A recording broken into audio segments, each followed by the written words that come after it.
কথায় আছে ভাগ্যের চাকা কখন কার ঘুরে যায় কেউ বলতে পারে না।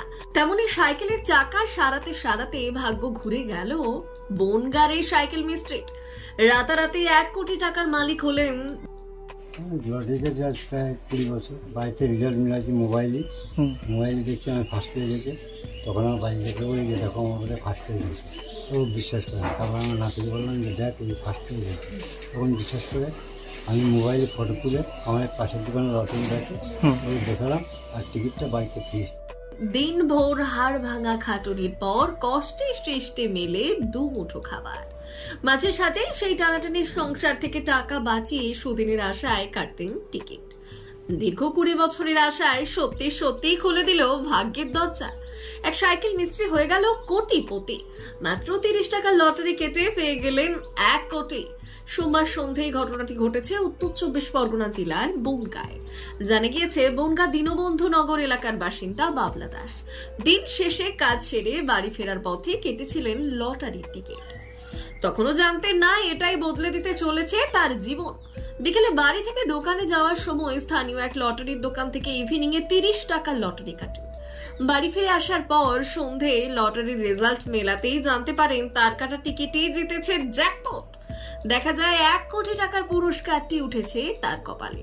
প্রথম দিকে তিনি বিশ্বাসই করতে পারেননি তার কাটা টিকিটে 1 কোটি টাকার পুরস্কার উঠেছে।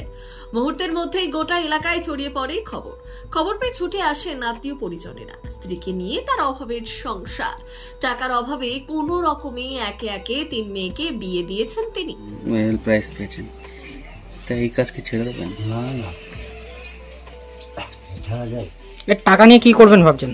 টাকা দেওয়া আছে এভাবে থাকবে, তার নিচে যদি পাই কিছু সেটা খাবো, সবাই দেবো, নিয়ে এসে দেবো, মানে বাকি জীবনটা ভালোভাবে কাটবে। ভালোভাবে কাটাবো। কবে টিকিটটা কেটেছিলেন যেটা পুরস্কার পেয়েছেন? আগামী গতকাল নাইটের টিকিট? না, 6টা। কিভাবে জানতে পারলেন প্রথম টিকিট যখন? আমি বাড়িতে রেজাল্ট মিলাচ্ছি মোবাইলে দেখছি আমি ফার্স্ট পেয়ে গেছে। তখন আমার বাড়ি থেকে বলি যে দেখো আমার বোধহয় ফার্স্ট পেয়ে গেছে। তো বিশ্বাস করে না। তারপর আমার নাতিকে বললাম যে দেখ তুই ফার্স্ট পেয়ে গেছে। তখন বিশ্বাস করে আমি মোবাইলে ফটো তুলে আমার পাশের দোকানে লটারি আছে ওই দেখালাম আর টিকিটটা বাড়িতে ফিরে এসেছে। এবার সেই অবস্থায় এসে ওই দেখালে ও যে রেজিস্ট্রিতে ফোন করে দেখে হ্যাঁ ফার্স্ট পেজ হয়েছে। তখন টিকিট সুরক্ষার জন্য আমি ওই ঘরে রেখে এসেছিলাম সিনেমা দেখে। আজকে সকালবেলা ওদের ওখান থেকে টিকিট নিয়ে আমি ব্যাংকে জমা দিয়েছি। কি নাম আপনার? আমার নাম বাবলা দাস। কোথায় বাড়ি? এবার এই টাকায় শেষ বয়সটা একটু নিঃশ্বাস নিয়ে বাঁচতে পারবেন বলে জানিয়েছেন বৃদ্ধ ও তার স্ত্রী। তবে সাইকেল মিস্ত্রির স্ত্রী উমা দাস জানিয়েছেন টাকা পেলেই আগে বাড়িতে থাকা মা মনসার মন্দিরে টিনের চালা সরিয়ে ছাদ দেবে। আজ মায়ের জন্যই সব। হ্যাঁ, মায়ের ছাদ আমি আগে দেবো বাবা।